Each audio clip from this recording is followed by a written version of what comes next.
చేతనం తరతరాల చరిత గల తల్లి నీరాజనం పద పదాల నీ పిల్లలు ప్రణమిల్లిన శుభతరుణం జై తెలంగాణ జై జై తెలంగాణ జై తెలంగాణ జై జై తెలంగాణ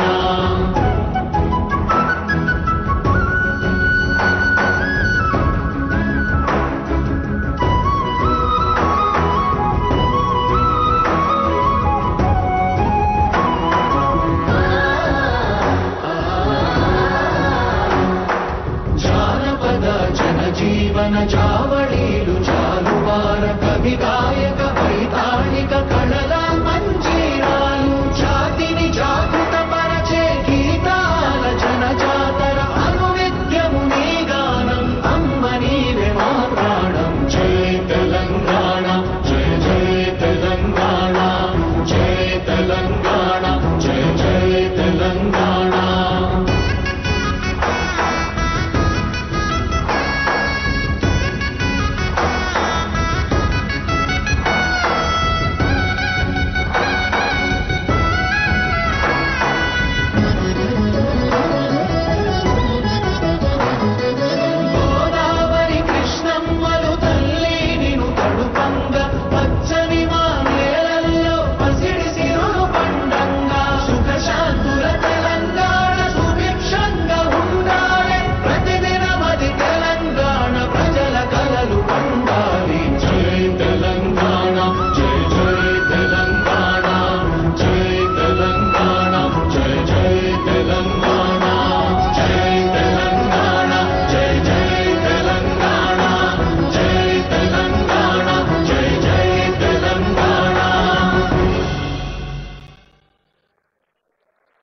జానపద జనజీవన జావళి తెలంగాణ గీతం. తెలంగాణ రాష్ట్ర సాధన సమయంలో ఇంటింటా మారుమోగిన పాటను మళ్ళా మన గుండెల్లో చివురింపచేసే తెలంగాణ ప్రేమగా అందించిన ముఖ్యమంత్రి గారికి వేదిక నుండి మరో ధన్యవాదాలు తెలియజేస్తూ, జానపద జనజీవన జావళి పాట అయితే జనపదాలంటే పల్లెల్లో ఉండే ప్రజల దీపావళి జీపీఓలు అలాంటి ఒక సంకల్పాన్ని ఆచరణ రూపం తెచ్చిన ఆనరబుల్ సీఎం గారికి, ఆనరబుల్ రెవెన్యూ మినిస్టర్ గారికి ఈ పండుగ సందర్భం బహుశా దేశంలో, తెలంగాణ రాష్ట్రమేగా దేశంలో ఎక్కడా ఇన్ని కొలువుల జాతర జరగలేదు. ఎప్పుడూ సీఎం అంటుంటారు మన పోటీ పక్క రాష్ట్రంతో కాదు ప్రపంచంతో అని. బహుశా ప్రపంచంలో కూడా ఒక 60,000 మందికి ఇలా ఉద్యోగ నియామక పత్రాలు అందించడం అనేది జరగలేదు. కాబట్టి ఈ పండుగ సంబరం మీ చప్పట్లే నాదస్వర వాద్యాలుగా ఒకసారి గట్టిగా మారుమోగిస్తూ ప్రజలకు ప్రభుత్వానికి పటిష్ట వారధి సమాచార పౌర సంబంధాల శాఖను, మరి రైతుల కళల హారతిగా భూభారతిని అందించి నిన్ననే వేలాది మంది సమక్షంలో ఆనరబుల్ సీఎం గారు ఇందిరమ్మ ఇండ్లను ఆ తల్లులకు చెల్లెలకు అంకితం చేశారు. ఇందిరమ్మ ఇండ్లకు సంబంధించిన గృహ నిర్మాణ శాఖ నిర్వహిస్తున్న పెద్దలు, ఈనాటి సభాధ్యక్షులు గౌరవనీయులైన పొంగులేటి శ్రీనివాస్ రెడ్డి గారి సందేశం.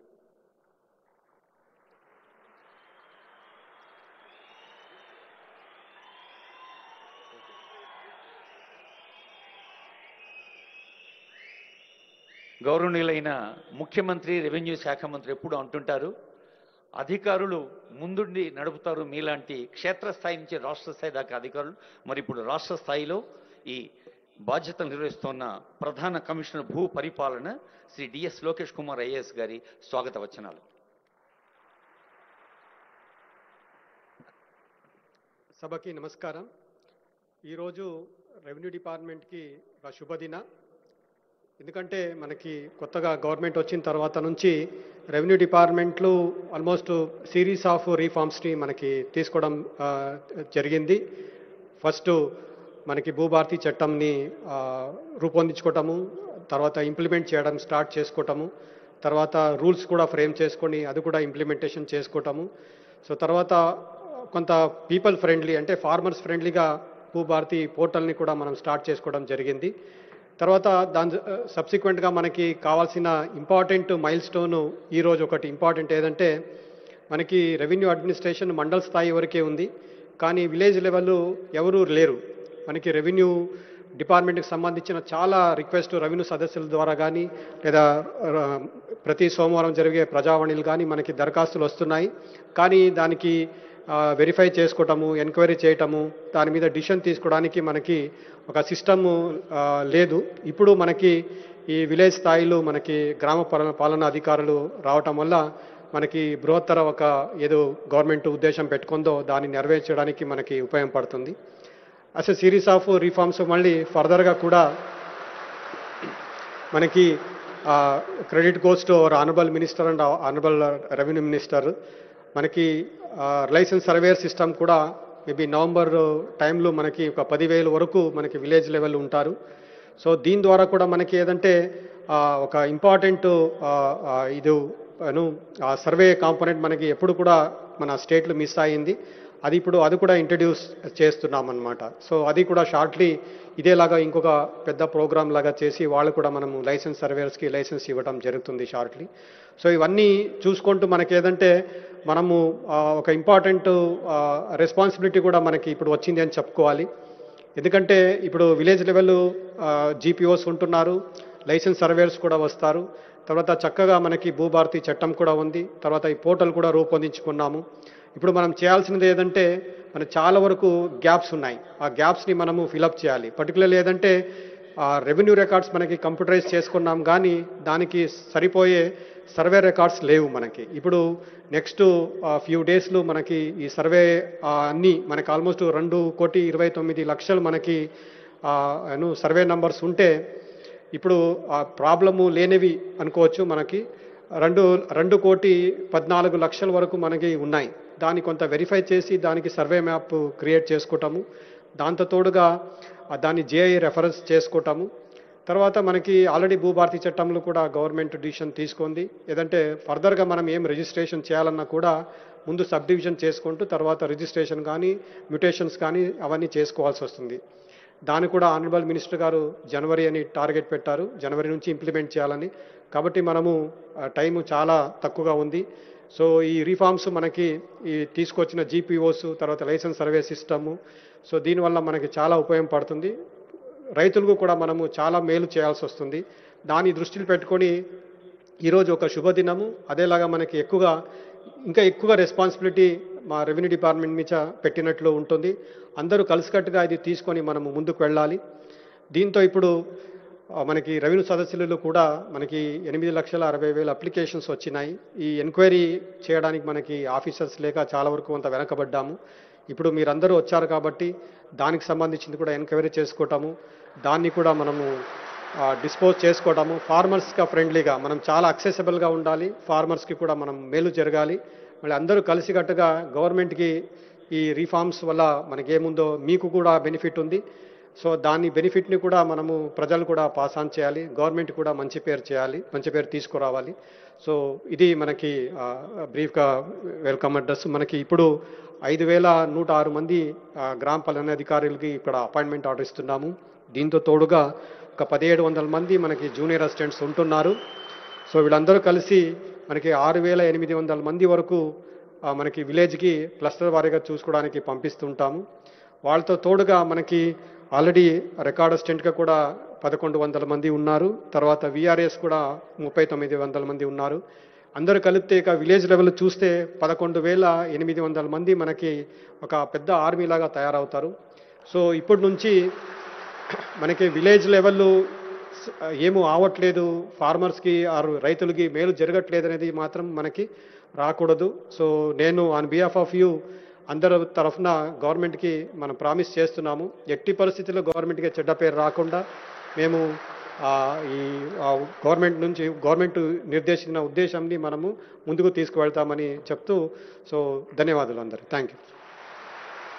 శ్రీ డిఎస్ లోకేష్ కుమార్ గారికి ధన్యవాదాలు.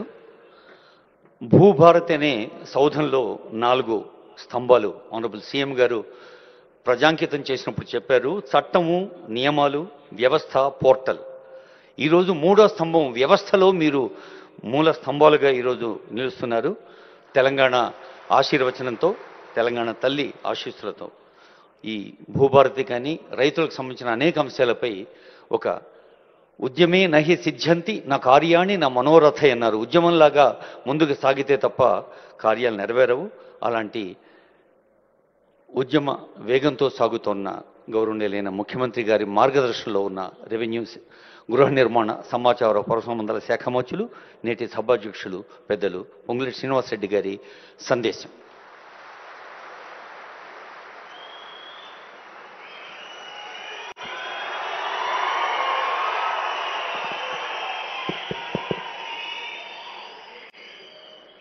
సభకు నమస్కారం.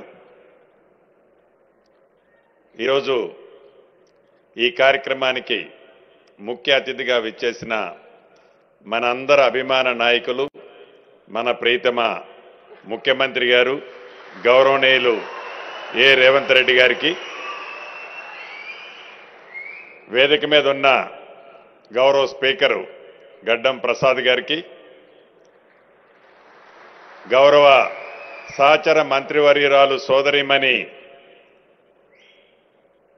సీతక్క గారికి,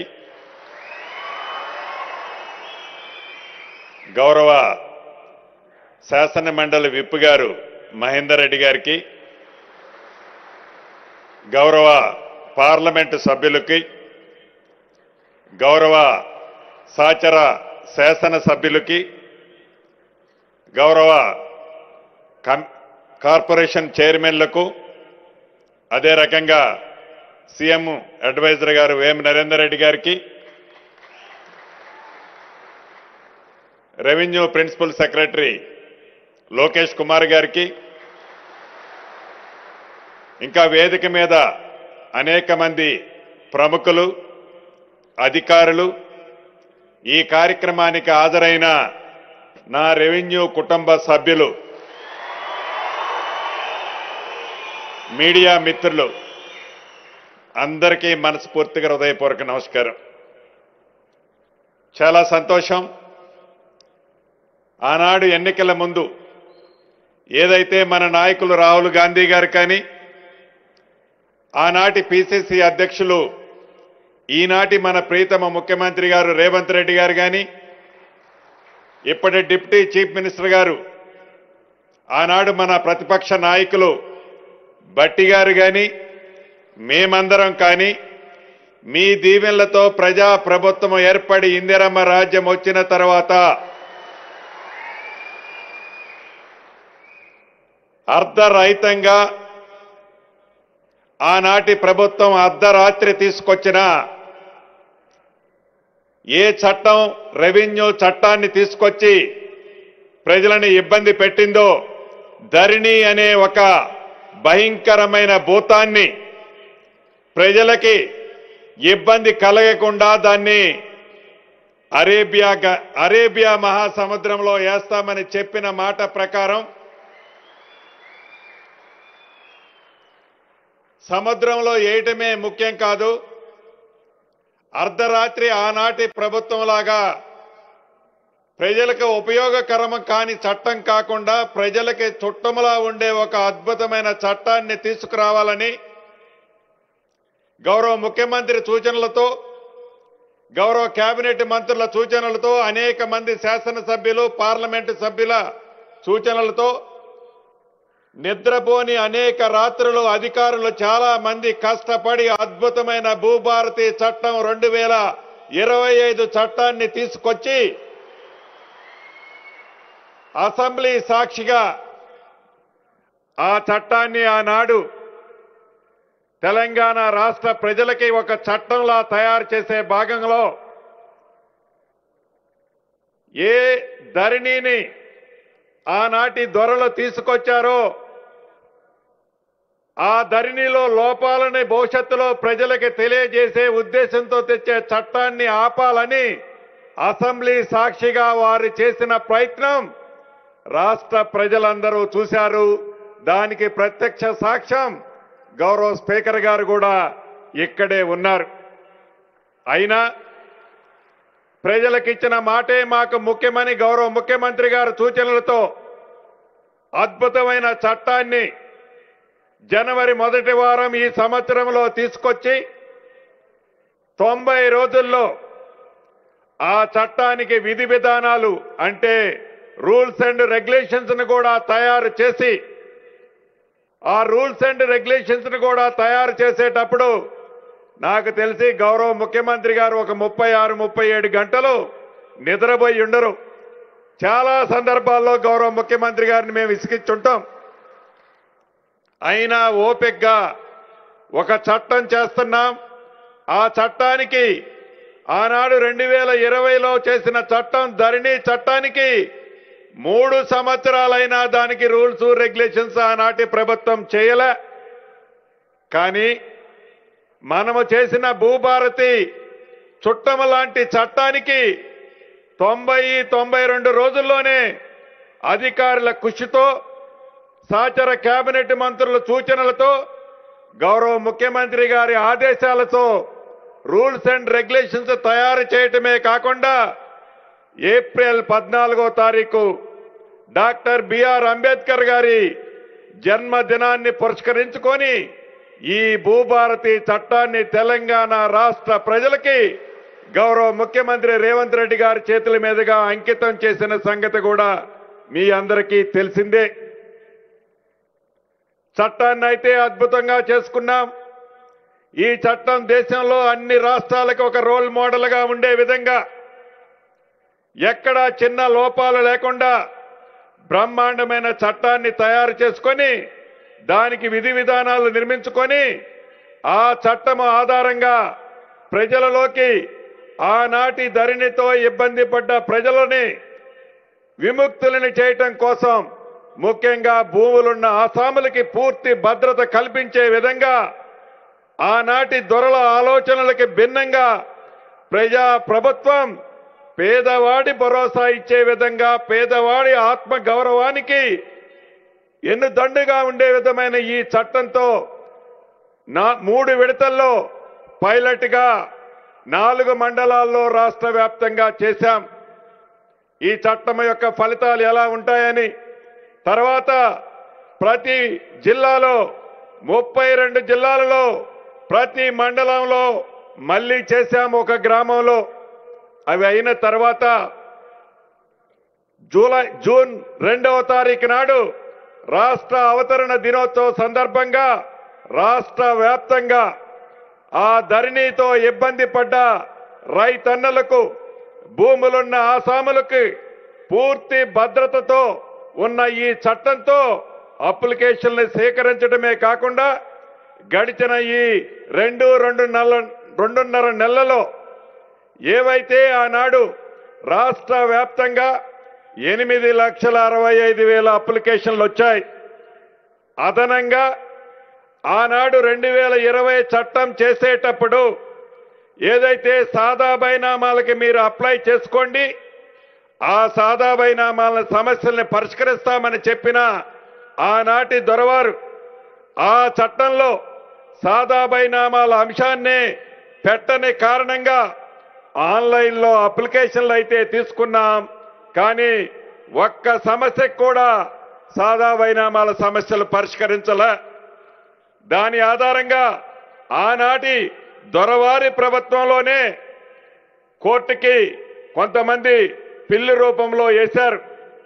అంటే సాదా బైనామాలకు సంబంధించిన 9,26,000 అప్లికేషన్లతో పాటు 8,65,000 అప్లికేషన్లు మళ్ళీ రెగ్యులర్ గా వారి వారి కష్టాలు బాధలకు సంబంధించిన అంశాలు అప్లికేషన్ల రూపంలో ఈ భూభారతి చట్టం వచ్చిన తర్వాత గ్రామ గ్రామానికి రెవెన్యూ అధికారులే ధరణి లాగా చెప్పులు అరిగిందాకా ఎంఆర్ఓ చుట్టూ, ఆర్డీఓ చుట్టూ, అడిషనల్ కలెక్టర్ చుట్టూ, కలెక్టర్ చుట్టూ, సిసిఎల్ఐ చుట్టూ తిరగకుండా రాష్ట్ర యంత్రాంగం రెవెన్యూ యంత్రాంగమే గౌరవ ముఖ్యమంత్రి రేవంత్ రెడ్డి గారి సూచనలతో మీ రెవెన్యూ గ్రామానికి మీ ఇంటి వద్దకే రెవెన్యూ అధికారులను పంపించి మీరిచ్చిన 8,65,000 అప్లికేషన్ని ₹1 కూడా ఛార్జీ చేయకుండా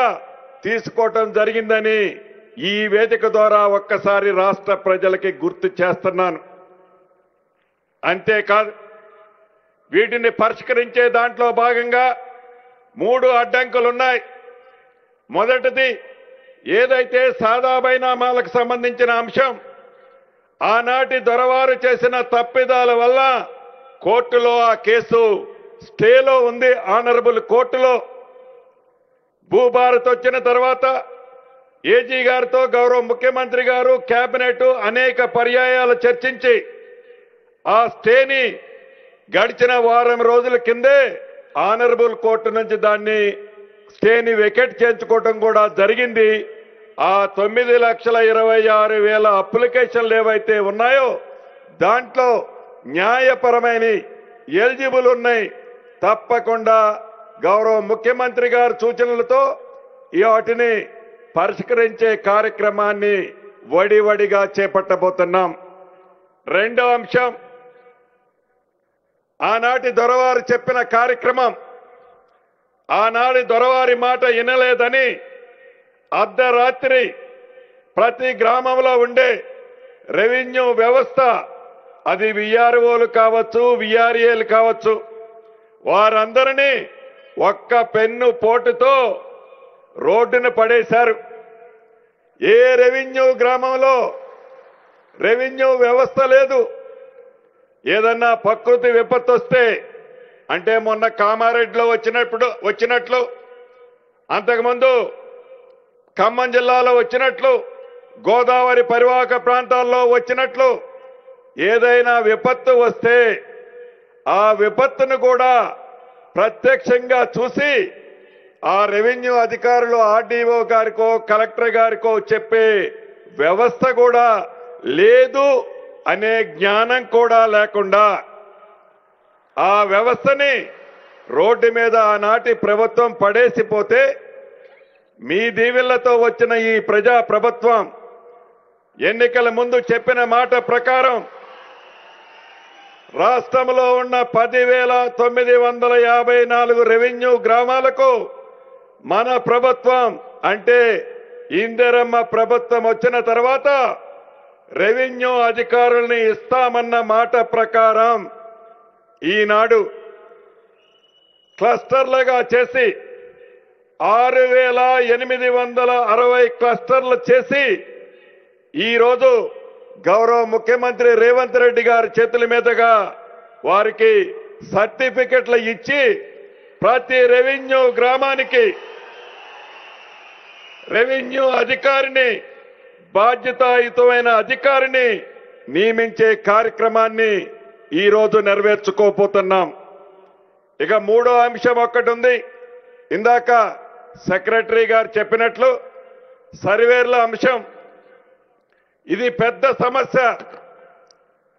ఒక్క హైదరాబాదు పట్టణంలోనే కాదు, మారుమూల గిరిజన ప్రాంతమైన సీతక్క లాంటి కాన్స్టిట్యున్సీ, ములుగు లాంటి ప్రాంతంలో కూడా ఈ సర్వేల సమస్య తీవ్రమైన సమస్య.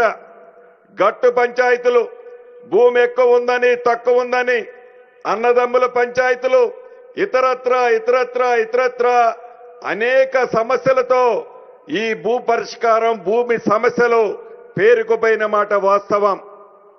దీన్ని ఎలా పరిష్కరించాలన్నది దేశంలోని అనేక రాష్ట్రాలకి మన రెవెన్యూ సిబ్బందిని పంపించి అనేక రాష్ట్రాల్లో ఉన్న మోడల్స్ ని సేకరించి చివరికి ప్రభుత్వ పక్షాన ఈనాడున్న 318 సర్వేర్లకు అదనంగా ఇంకా ఒక 800 చిల్లర సర్వేర్లని, గవర్నమెంట్ సర్వేర్లని అపాయింట్ చేస్తూ అదనంగా రాష్ట్ర వ్యాప్తంగా 7,000 మంది లైసెన్స్ సర్వేర్లను కూడా రాబోయే ఉగాది నాటికి రాష్ట్ర ప్రజలకి వాళ్ళను కూడా అంకితం చేయటం జరుగుద్దని కూడా ఈ వేదిక ద్వారా మీకు తెలియజేస్తున్నాను. ఈ 3 సమస్యలతో రాబోయే రోజుల్లో ఒక భూభారత్లో వచ్చిన అప్లికేషన్లే కాదు, సాదా బైనామాల అంశమే కాదు, ఎప్పుడో 30 సంవత్సరాల క్రితం ప్రభుత్వం వివిధ ప్రాజెక్టుల కోసం భూసేకరణలు చేస్తే ఆ భూసేకరణలు చేసిన భూములు ఇంకా కొన్ని ప్రాంతాలలో రైతుల పేర్లతోనే ఉన్నాయి. వాటిని ఇంకా రైతులు ఆ పానీ నకల్లో ఆ పానీలో కొన్ని ప్రాంతాల్లో వారి పేర్లే కనిపిస్తున్నాయి. అంతేకాదు ఈ భూభారతి చట్టం ప్రతి డిసెంబర్ 31వ తారీఖు నాడు జమాబందీ కార్యక్రమం కూడా ఏదైతే సాఫ్ట్వేర్లో ఉన్న ఈ ప్రింట్ని హార్డ్ కాపీ ప్రింట్ తీసి ప్రతి రెవెన్యూ గ్రామాల్లో దీన్ని తప్పకుండా ఆ గ్రామంలో ఆ సంవత్సరంలో ఎవరైతే అమ్ముకున్నారో కొనుక్కున్నారో ఎవరి పేరు చేంజ్ అవ్వాలనో ఈ రెవెన్యూ అధికారి చెప్పిన అంశాన్ని ఆధారంగా ఆ ఎంఆర్ఓ గారు ఆ ఆర్డీఓ గారు ఆ రికార్డులని ఆ సంవత్సరంలో జరిగిన ట్రాన్సాక్షన్స్ అన్నిటినీ నీటిగా ఏ సమస్య రాకుండా స్పాట్లో అక్కడే పరిష్కరించే మార్గం కోసం ఈనాడు ఇంత పెద్ద ఎత్తున మనం ఏర్పాటు చేసుకున్న ఈ వ్యవస్థ తప్పకుండా ప్రజలకు ఉపయోగపడుతుందని మనస్ఫూర్తిగా కోరుకుంటున్నాను. ఇంకా అనేక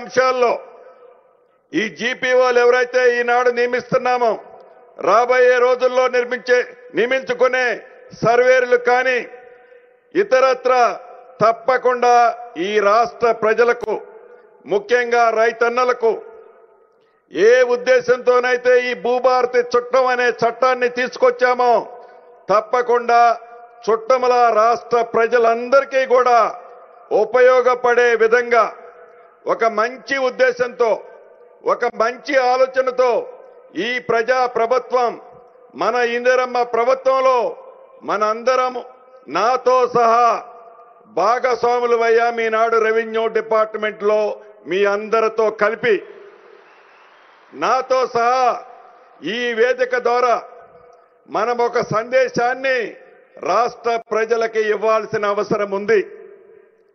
చట్టం అయితే అద్భుతంగా చేసుకున్నాం.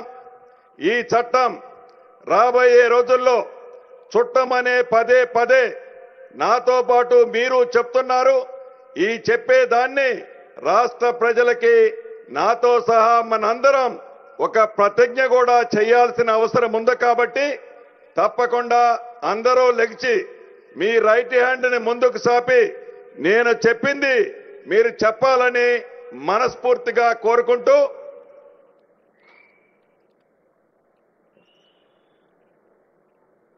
గ్రామ పాలన అధికారిగా ప్రజా ప్రభుత్వంలో ప్రజా సేవకు ప్రభుత్వం కల్పించిన ఒక గొప్ప అవకాశం. భూ సంబంధిత విధి నిర్వహణలో పారదర్శకతతో నిబద్ధతతో న్యాయబద్ధంగా పని చేస్తానని 4 కోట్ల తెలంగాణ రాష్ట్ర ప్రజలకి ప్రతిజ్ఞ చేస్తున్నాను. కూర్చోండి అన్న.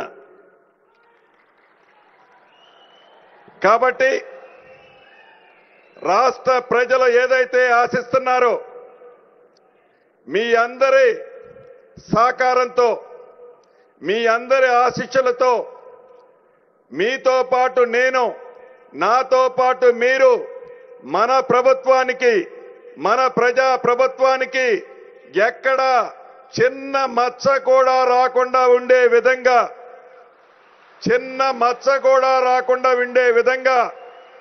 మీ అందరి సహాయ సహకారాలు మీ కృషి కావాలని మనస్ఫూర్తిగా మరొక్కసారి నా కుటుంబ సభ్యులందరినీ కోరుకుంటూ ఈ అవకాశం ఇచ్చిన మీకు గౌరవ ముఖ్యమంత్రి గారికి మరొక్కసారి మనస్ఫూర్తిగా శిరస్సు వంచి అభినందనలు కృతజ్ఞతలు చెప్తూ సెలవు తీసుకుంటున్నాను.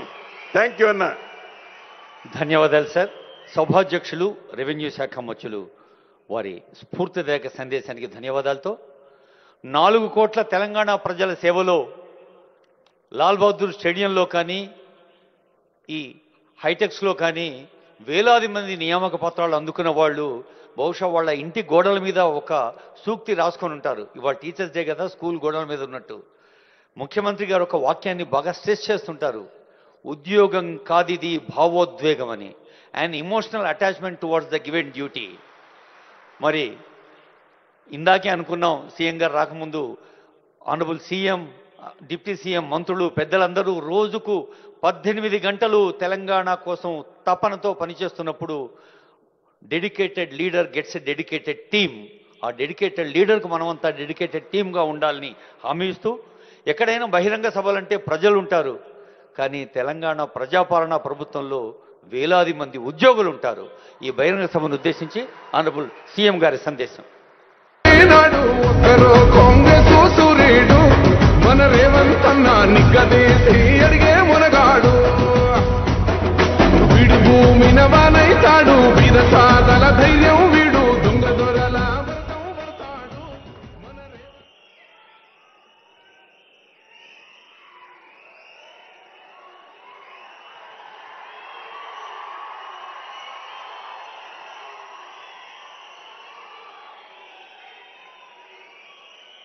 గ్రామ పాలన అధికారుల నియామక కార్యక్రమానికి సభాధ్యక్షత వహించిన మిత్రులు, రెవెన్యూ మరియు హౌసింగ్ శాఖ మంత్రివర్యులు పొంగులేటి శ్రీనివాసరెడ్డి గారు, ఈ కార్యక్రమంలో నాతో పాటు ముఖ్య అతిథులుగా విచ్చేసిన శాసనసభ స్పీకర్ గడ్డం ప్రసాద్ కుమార్ గారు, మా సోదరిమణి, మా ఇంటి ఆడబిడ్డ, పంచాయతీరాజ్ శాఖ మంత్రివర్యులు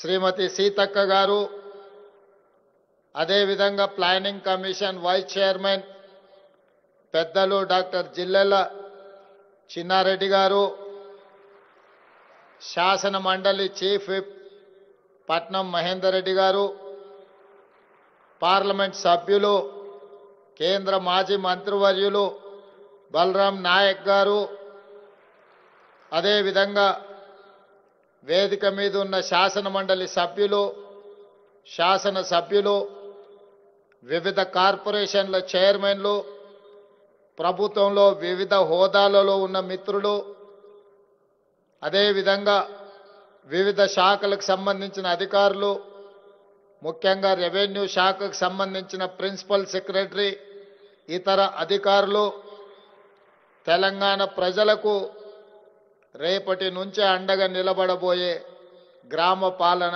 అధికారులందరికీ కూడా టీచర్స్ డే సందర్భంగా మీ అందరికీ మనస్ఫూర్తిగా శుభాకాంక్షలు, అభినందనలు.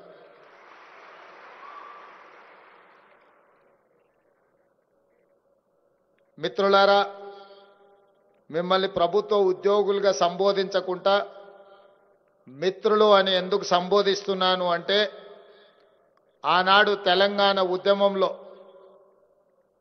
రెవెన్యూ శాఖకు సంబంధించిన సిబ్బంది ఉవ్వెత్తున ఉద్యమంలో పాల్గొని తెలంగాణ రాష్ట్ర సాధనలో మీరు చాలా క్రియాశీలక పాత్ర పోషించారు. ఈరోజు ఉదయం ఉపాధ్యాయుల దగ్గర నేను వారికి చెప్పిన, ఉపాధ్యాయులు తెలంగాణ ఉద్యమంలో ప్రతి గ్రామంలో మారుమూల పల్లెల్లో భావ వ్యాప్తికి వారు కృషి చేసిండ్రు అని. ఉపాధ్యాయులతో పాటు రెవెన్యూ శాఖ సిబ్బంది, ఆర్టీసీ కార్మికులు, సింగరేణి కార్మికులు, విద్యుత్ శాఖ కార్మికులు అందరూ ఆనాడు తెలంగాణ ఉద్యమంలో అత్యంత క్రియాశీలకంగా పాత్ర పోషించి తెలంగాణ రాష్ట్ర సాధనలో తమ వంతు కృషిని వారు చేయబట్టే ఈనాడు తెలంగాణ రాష్ట్రము సాకారమైంది. తెలంగాణ రాష్ట్రం ఏర్పడిన మొదటి ముఖ్యమంత్రి గారు ఉద్యమంలో పాల్గొని తెలంగాణ రాష్ట్ర సాధనలో బాధ్యత వహించిన వాళ్ళందరికీ ఒక గుర్తింపు గౌరవము వాళ్ళ యొక్క ప్రతిష్ట పెరగడానికి వారి ప్రయత్నం చేస్తారని మీరు మేము మనమందరం ఆశించినాం. కానీ జరిగిన పరిణామాలు 10 సంవత్సరాల పరిపాలనలో ఆర్టీసీ కార్మికులు దాదాపుగా 55-60 మంది ఆత్మహత్యలు చేసుకున్నా వాళ్ళ యొక్క సమస్యల్ని పరిష్కరించలేదు. సింగరేణి కార్మికులు దానికి అతీతం కాదు. అదేవిధంగా పంచాయతీరాజ్ శాఖకు సంబంధించిన వాళ్ళు కానీ రెవెన్యూ శాఖకు సంబంధించిన సిబ్బందిని ఒక దొంగలుగా లేకపోతే ఈ రాష్ట్రాన్ని దోసుకున్న దాంట్లో రెవెన్యూ శాఖ సిబ్బందే అత్యంత క్రియాశీలక పాత్ర పోషించింది అన్నట్టుగా ప్రజల ముందు మిమ్మల్ని దోషులుగా నిలబెట్టే ప్రయత్నం చేసింది. అయితే ఈ సందర్భంగా కొంత చరిత్రను మనము చర్చించుకోవాల్సిన అవసరం ఉన్నది. ఈ సందర్భంగా మనం గుర్తు చేసుకోవాల్సిన అవసరం కూడా ఉన్నది. భూమికి ఈ తెలంగాణ ప్రజలకు విడదీయరాని అనుబంధం. ఈ భూమి మీద జరిగిన ఏ పోరాటమైనా, ముఖ్యంగా తెలంగాణ ప్రాంతంలో జరిగిన భూ పోరాటాలన్నీ కూడా తండాలలో, గూడాలలో, మారుమూల పల్లెల్లో జరిగిన పోరాటాలన్నీ కూడా భూమి చుట్టూతోనే తిరిగినాయి. ఆనాడు జల్ జమీన్ జంగల్ నినాదంతో ఆదివాసీల కోసం అమరుడైన కొమరం భీముడు కొట్లాడింది ఈ భూమి కోసమే. ఆ తర్వాత చాకలి ఐలమ్మ కావచ్చు, దొడ్డి కొమరయ్య కావచ్చు, రావి నారాయణ రెడ్డి కావచ్చు, భూమి కోసం, భుక్తి కోసం, విముక్తి కోసం వారు ఆనాడు సాయుధ రైతాంగ పోరాటం చేసి నిజాంలను, రజాకర్లను దిగంతాలకు తరిమి కొట్టి ఈ భూమి కోసమే పోరాటాలు చేసిండ్రు. అందుకే భూమి కోసం, భుక్తి కోసం, విముక్తి కోసం జరిగిన పోరాటాలు ఈనాడు చరిత్ర పుటలలో కథలుగా మన పెద్దలు మనకు చెబుతున్నారు. అదే కాదు, ఆ తర్వాత ఉమ్మడి రాష్ట్రంలో సమైక్య పాలనలో ఆ ప్రాంతం నుంచి ఈ ప్రాంతానికి వచ్చిన వాళ్ళు మన భూమిని చెరబడుతున్నారనే తెలంగాణ ఉద్యమానికి పునాదులు పడ్డాయి. మన భూమి మీద ఆధిపత్యం సాధించాలనుకున్న ప్రతి సందర్భంలో అది కొమరం భీముడు కావచ్చు, చాకలి ఐలమ్మ కావచ్చు, సమైక్య రాష్ట్రంలో జరిగిన పోరాటాలు కావచ్చు, భూమి చుట్టూతనే ఈ తెలంగాణ ప్రాంతంలో భూ పోరాటాలు జరిగినాయి. ఇవే కాదు, భూమి కోసం జరిగిన పోరాటాలే కాదు, భూదాన ఉద్యమాలు కూడా. పోచంపల్లి అనే ఊరు భూదాన్ పోచంపల్లిగా ప్రపంచ చరిత్రలోనే ఒక గుర్తింపు సాధించిందంటే వెదిరే రామచంద్రారెడ్డి గారి లాంటి భూస్వాములు వందలాది ఎకరాలను భూములను పేదలకు పంచిపెట్టి భూదాన ఉద్యమానికి పునాదులేసింది కూడా ఈ తెలంగాణ ప్రాంతంలోనే.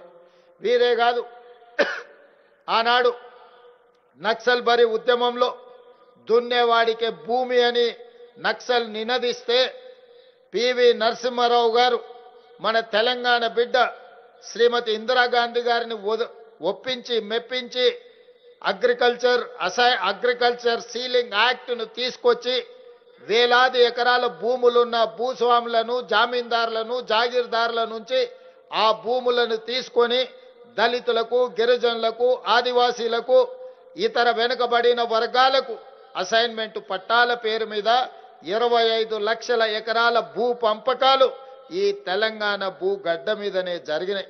ఇదే కాదు, పోడు భూముల పట్టాలు 10 లక్షల ఎకరాలు ఆదివాసీల కోసం కాంగ్రెస్ అధికారంలో ఉన్నప్పుడే పేదలకు పోడు భూముల పట్టాలను పంచివ్వడం జరిగింది. ఇవన్నీ నేను ఎందుకు చెప్తున్నా మిత్రులారా అంటే, ఈ తెలంగాణ ప్రాంతంలో భూమికి, ఇక్కడున్న పేదవాడికి, ఈ ప్రజలకున్న అవినాభావ సంబంధం తల్లికి బిడ్డకు ఉన్న సంబంధం. ఈ తల్లికి బిడ్డకున్న సందర్భంలో ఎవరైనా భూతల్లిని ఆక్రమించుకోవాలనుకున్నప్పుడు ఈ ప్రాంత ప్రజలు వీరోచితంగా పోరాటాలు చేసి వీరులుగా నిలబడి విజయం సాధించారు. ఆనాటి కొమరం భీముడి నుంచి మొదలు పెడితే మొన్నటి 2023 తెలంగాణ ఎన్నికల వరకు మీరు ఒకసారి చరిత్రను గమనించండి, ఒకసారి చరిత్రను పరిశీలించండి. ఈ చరిత్రలో భూమిని ఆక్రమించుకోవాలనుకున్న వాడిని, భూమిని చెరబట్టాలనుకున్న వాడిని ఈ ప్రాంత ప్రజలు దిగంతాలకు తరిమి కొట్టిన చరిత్ర ఉన్నది. ప్రత్యేక తెలంగాణ రాష్ట్రంలో ధనదాహంతో, భూదాహంతో ఈ భూమిని చెరబట్టాలన్న ఆలోచనతో ఆనాటి పాలకులు ధరణి అని ఒక భూతాన్ని సృష్టించారు. ఆ ధరణి భూతమే వాళ్ళ భూదాహాన్ని తీర్చుకోవడానికి వినియోగించుకోవాలనుకున్నారు. ధరణి ద్వారా వాళ్ళు కొల్లగొట్టే భూములు లెక్కలు తెలియవద్దు, ప్రజలకు అర్థం కావద్దు అని అంటే మిమ్మల్ని బలివ్వాలి అని మీ విఆర్ఓ విఆర్ఏ వ్యవస్థల్ని ధరణి ద్వారా కొల్లగొట్టాలనుకున్న వేలాది లక్షలాది ఎకరాల భూముల లెక్కలు పక్కాగా తెలిసిన విఆర్ఓ విఆర్ఏలను తొలగించుకోకపోతే వాళ్ళ దోపిడీ గ్రామ గ్రామాన తెలుస్తుంది. వాళ్ళ దుర్మార్గాన్ని తెలంగాణ సమాజం ప్రశ్నిస్తుందని మిమ్మల్ని బలి పశువులుగా నిలబెట్టిండ్రు. అందుకే ఎప్పుడైనా విశ్వాసం కలిగిన కుక్కనైనా చంపాలి అని అంటే పిచ్చిదని ముద్రయ్యాలి అని పెద్దలు చెప్పిండ్రు. వాళ్ళ దోపిడీకి అడ్డుగా ఉన్న మీరు రేపు వాళ్ళ దోపిడీని ప్రజలకు వివరించే మిమ్మల్ని విఆర్ఓ విఆర్ఏ వ్యవస్థల్ని మిమ్మల్ని దోపిడీదారులుగా ఆనాటి నిజాం సర్కార్లో రజాకర్లు ఎట్లయితే గ్రామాల మీద పడి కొల్లగొట్టినరో ఈనాడు రెవెన్యూ సిబ్బంది ముఖ్యంగా విఆర్ఓ విఆర్ఏలు ఈ గ్రామాల నుంచి కొల్లగొడుతుండ్రు, రైతుల భూములు గుంజుకుంటుండ్రు అని ఆనాటి ప్రభుత్వం మిమ్మల్ని దోషులుగా నిలబెట్టే ప్రయత్నం చేసిండ్రు. మీరు చెప్పినా, మీరు మాట్లాడినా, మీరు కొట్లాడినా వినేవాడే ఆనాడు లేడు. ఆనాడు మిమ్మల్ని నిస్సహాయం చేసి ఉన్న ఉద్యోగాలను తొలగించి మిమ్మల్ని చెట్టుకొకరిని పుట్టకొకరిని ఎక్కడ పడితే అక్కడ విసిరేసిండ్రు. ఇదంతా చరిత్ర, ఇది నిజం. మీ కళ్ళ ముందే ఇవన్నీ జరిగినాయి.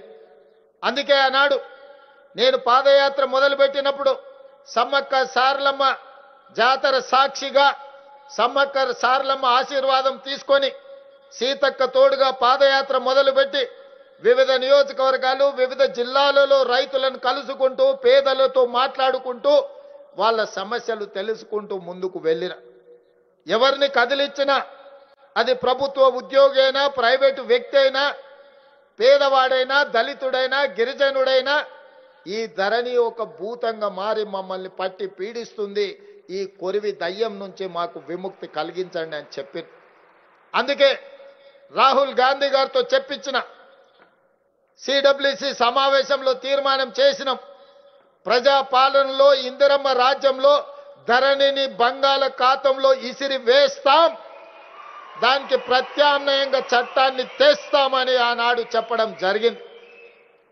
దాంట్లో భాగంగానే దీని మీద మనసు పెట్టి ఈ సమస్యను పరిష్కరించే మంత్రి నాకు తోడుగా ఉంటే ఆ సమస్యకు శాశ్వత పరిష్కారం దొరుకుతుంది అని చెప్పి శ్రీనివాసరెడ్డి గారు రెవెన్యూ శాఖ అడగలే.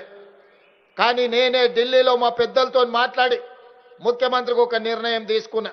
ఈ రెవెన్యూ శాఖకు శ్రీనివాసరెడ్డి గారిని మంత్రిగా పెట్టడం ద్వారా ఈ ధరణి అనే మహమ్మారిని వదిలించడానికి అవసరమైన ప్రణాళికలు సిద్ధం చెయ్యాలి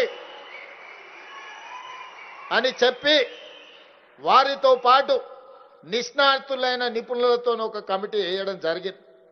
చర్చించడం, విడతల వారిగా చర్చించడం, రోజుల వారిగా నెలల కొద్దీ చర్చించడం, సూచనలు తీసుకున్నాం, సలహాలు పాటించడం. చివరికి భూభారతి 2025 చట్టాన్ని తీసుకొచ్చి ఈ తెలంగాణ 4 కోట్ల ప్రజలకు అంకితం చేయడం ద్వారా ఈ రోజు ధరణితో పట్టుకున్న దరిద్రాన్ని భూభారతి ద్వారా పరిష్కరించే ప్రయత్నం చేసిన మిత్రులారా. మీకందరికీ తెలుసు, ఈ రోజు తెలంగాణ సమాజంలో ఉన్న భూముల యొక్క సమస్యలు, ఈ రోజు యజమాని పేరు రాదు, అమ్ముకున్నోడు పేరు అందులోకి వస్తుంది, లేకపోతే ఇతర సమస్యలు ఉంటాయి. ప్రజలకు అందుబాటులో ఉండే విఆర్ఓ విఆర్ఏలే కాదు, తహసీల్దారులు ఈ ప్రజలకు ప్రత్యక్షంగా అందుబాటులో ఉంటారు. గ్రామాల నుంచి పేదలు వచ్చి అడిగినప్పుడు దాన్ని పరిష్కరించే అధికారం వీళ్ళ దగ్గర నుంచి తీసేసారు. ఇది గంప గుత్తగా కలెక్టర్కు కట్టబెట్టారు. ఆ పైన కుర్చీలో ఉన్న పెద్దలు ఆ అధికారాన్ని చేతిలో ఒడిసి పట్టుకున్నారు.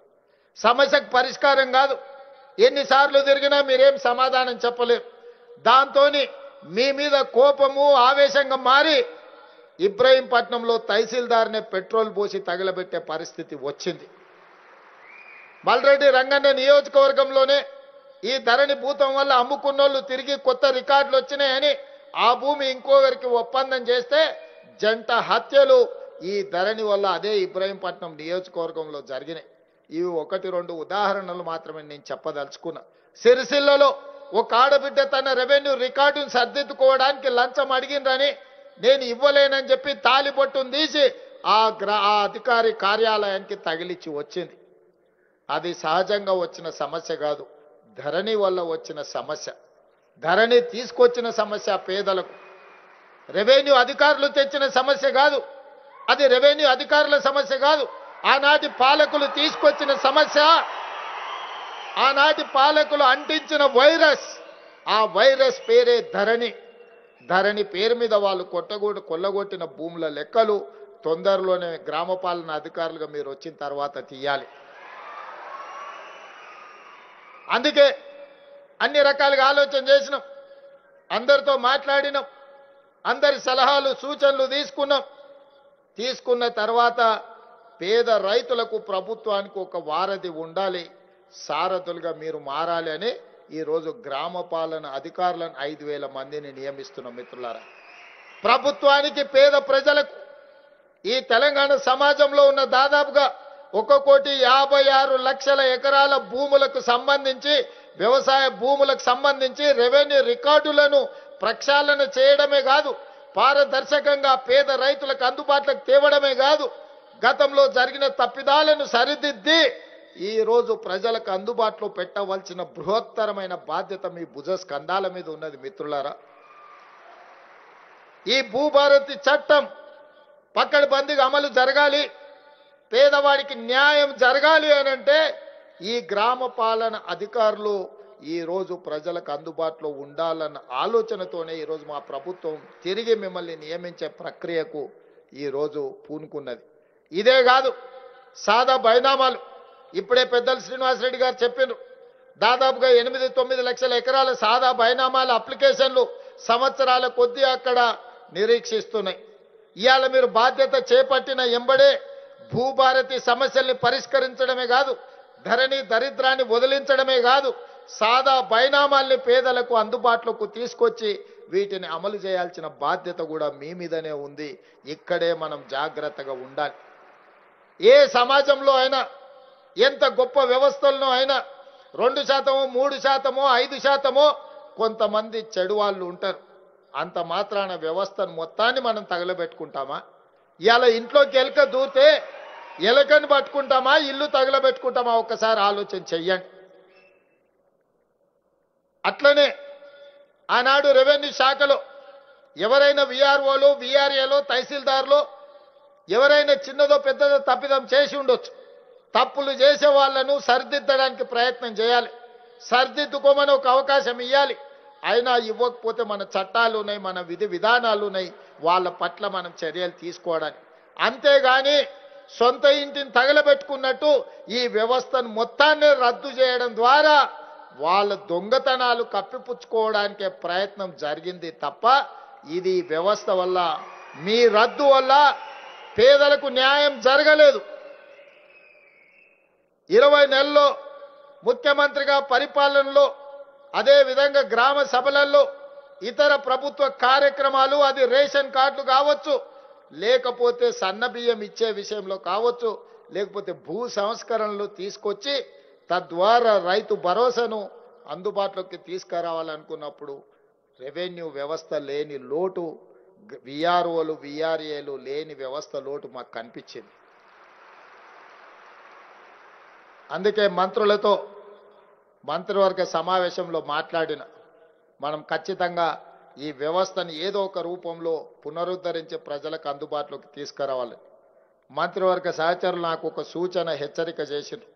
వాళ్ళని పూర్తిగా దుర్మార్గంగా వాళ్ళ మీద ఒక ముద్ర వేసింది గత ప్రభుత్వం.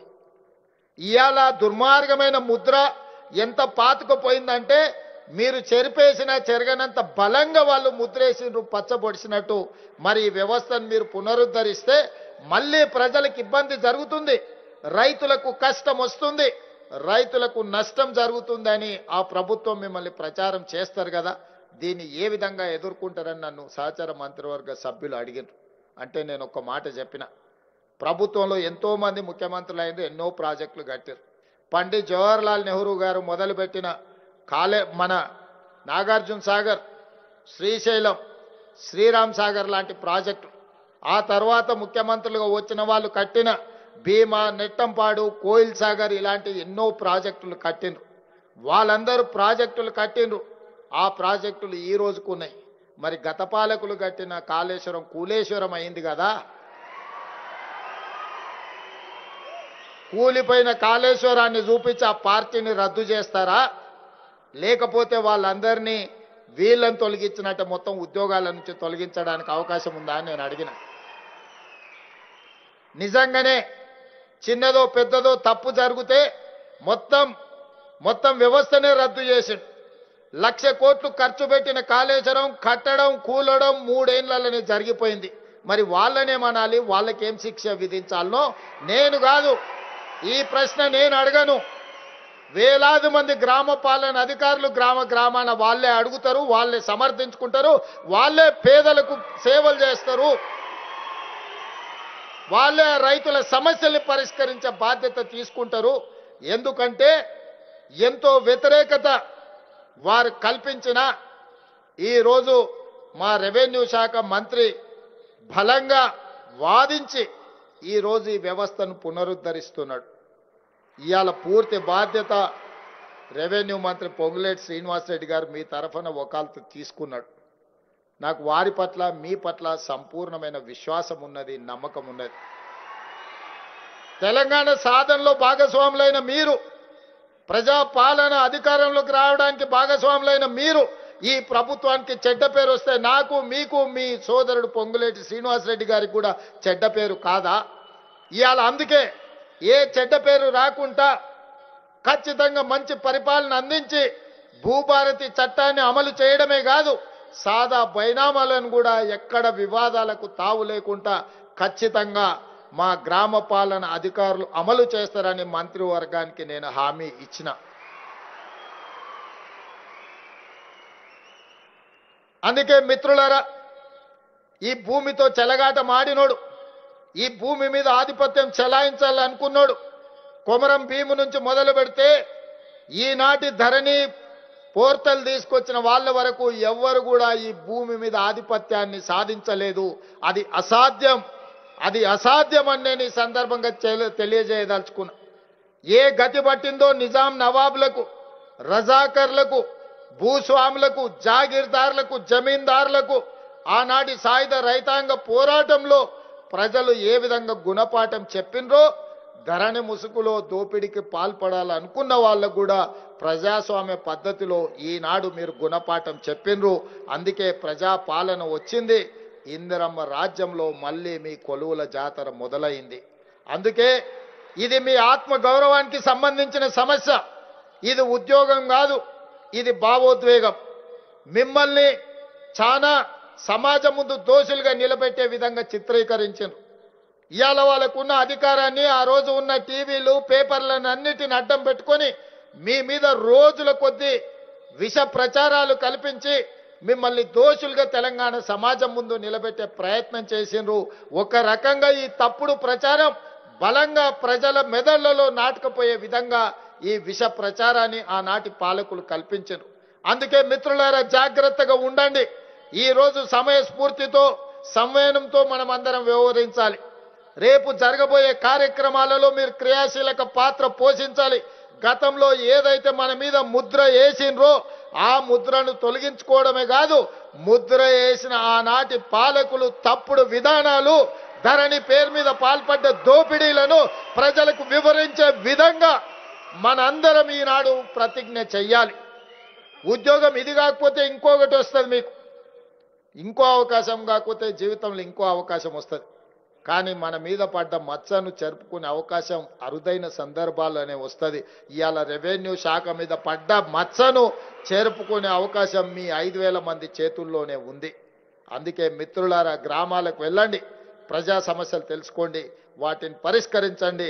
ప్రభుత్వం మీకు అండగా నిలబడుతుంది. ప్రభుత్వం మిమ్మల్ని భుజం తట్టి ప్రోత్సహిస్తుంది. మీరిచ్చిన సూచనల్ని ప్రభుత్వం తీసుకుంటుంది. ప్రజా సమస్యల్ని పరిష్కరిస్తుంది.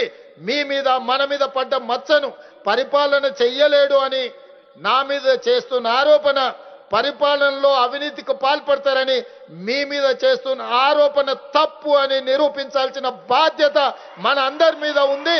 నిరూపిస్తామని చెప్పి పెద్ద ఎత్తున చప్పట్లు కొట్టి వాళ్లకు హెచ్చరిక జారీ చేయండి అని మీ అందరి దగ్గర కోరుకుంటూ సెలవు తీసుకుంటున్న ధన్యవాదాలు మిత్రులారా. ఎంతో ఉత్సాహంగా ఆనందంగా కొలువులో పండగ, నిజంగానే పండగ అన్నట్టు స్పందిస్తున్న మీ అందరికీ ధన్యవాదాలు. ఆనరబుల్ సీఎం రేవంత్ రెడ్డి గారు ఆత్మ గౌరవాన్ని రెట్టించేలా, ఆత్మవిశ్వాసం పెంపొందించేలా కొలువుల పండుగ సంకల్పించారు. అందుకు మీరు అద్భుతమైన ఉత్సాహంగా స్పందించారు.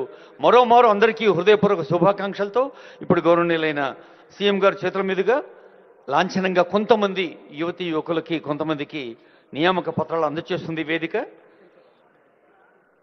ఈ శంకర్ నల్గొండ జిల్లా నుంచి ఇందాక ఆనరబుల్ రెవెన్యూ మినిస్టర్ గారు ప్రతిజ్ఞ చేయించారు. మరి డెడికేటెడ్ సర్వీస్తో మనం వ్యక్తి స్థాయిలో, కుటుంబ స్థాయిలో పనిచేస్తూ రాష్ట్రానికి మంచి పేరు తెచ్చేందుకు బాధ్యత వహిస్తామన్నాం. ఇప్పుడు చదువు విక్రమ్ గారు, కరీంనగర్ జిల్లా. శంకర్కు శుభాకాంక్షలు. తర్వాత విక్రమ్ శుభాకాంక్షలు. దిడ్డి మౌనిక, వికారాబాద్.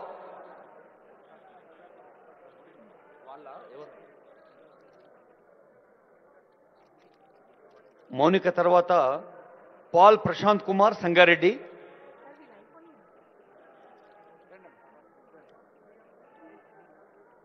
తర్వాత ధన్వంత్ ప్రియాంక సిద్ధంగా ఉండాలి.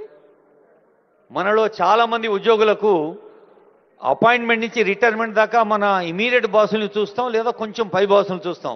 ఈరోజు మీరు మొత్తం రాష్ట్రాన్ని చూస్తున్నారు. ఇక్కడ ఆనరబుల్ సీఎం గారు, మన మినిస్టర్, అలాగే సీనియర్ మోస్ట్ ఆఫీసర్స్. ఇదొక పండగ నిజంగా. ప్రియాంక గారి తర్వాత శివరంజని, తర్వాత శ్రీనివాస్ సిద్ధంగా ఉండాలి.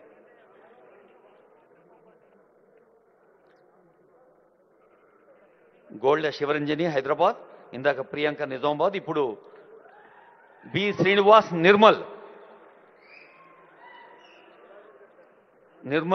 శ్రీనివాస్ తర్వాత కమ్మరి కవిత, మహబూబ్ నగర్. ఇందాక శివరంజని హైదరాబాద్, ఇప్పుడు శ్రీనివాస్ నిర్మల్, ఇప్పుడు కవిత మహబూబ్ నగర్. మళ్ళా పాలమూరు బిడ్డ. ఇప్పుడు తర్వాత రాధిక, వరంగల్.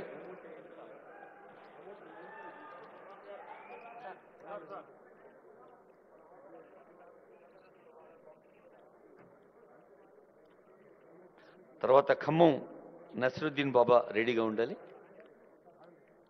వరంగల్ రాధికకు శుభాకాంక్షలు. ఖమ్మం జిల్లా నసరుద్దీన్ బాబా, షేక్ ఖాజా నసరుద్దీన్ బాబా గారు. తర్వాత రంగారెడ్డి కొత్వాల్గడ్ గణేష్ గారు. తర్వాత రమేష్ బాబు రెడ్డిగా ఉండాలి.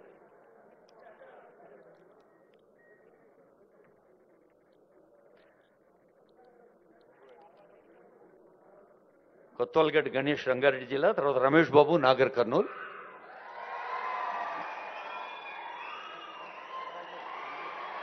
గౌరవనీయులైన రెవెన్యూ శాఖ మంత్రులు ఆనరబుల్ సీఎం గారికి మన రెవెన్యూ కుటుంబం తరఫున ఆత్మీయ సన్మానం చేస్తారు ఆనరబుల్ మినిస్టర్ ఫర్ రెవెన్యూ. అది మొత్తం రెవెన్యూ ఫ్యామిలీ అందరూ కలిసి చేస్తున్న సన్మానం సీఎం గారికి.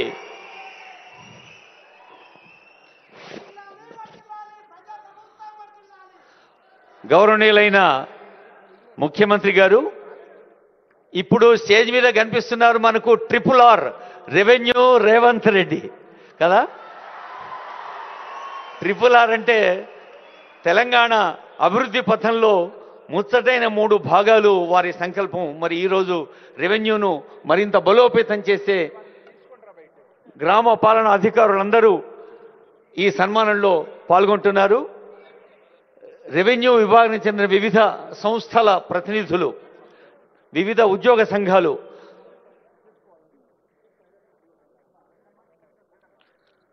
మే now request collector Rangareddy Narayana sir.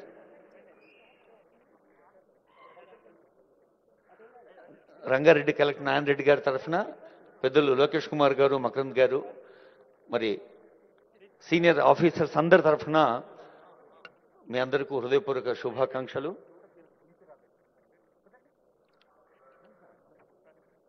సన్మానం ఇట్లా అవుతుంటే మనం అట్లా సైలెంట్గా ఉంటామా?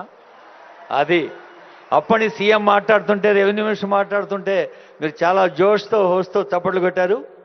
ఇప్పుడు ఈ ఆనందాన్ని ప్రత్యక్ష ప్రసారం ద్వారా చూస్తున్నారు 4 కోట్ల మంది తెలంగాణ ప్రజలు, మీ కుటుంబ సభ్యులు, దోస్తులు, చుట్టాలేగా అందరూ. కాబట్టి లేచి నిలబడి చప్పట్లు కొడుతూనే ఉందాం, ఈ ఆనందాన్ని ప్రపంచానికి పంచుతూనే ఉందాం. 3 రంగుల జెండా బట్టి సింగమోలే కదిలినాడు ఒక్కరో కాంగ్రెస్ సూర్యుడు, మన రేవంత్ అన్న నిగ్గదీసి అడిగే మునగాడు. వీడు భూమిన వానైతాడు, బీదసాదల ధైర్యం వీడు, దొంగ దొరల వ్రతం పడతాడు. మన రేవంత్ అన్న పేద ఇంటి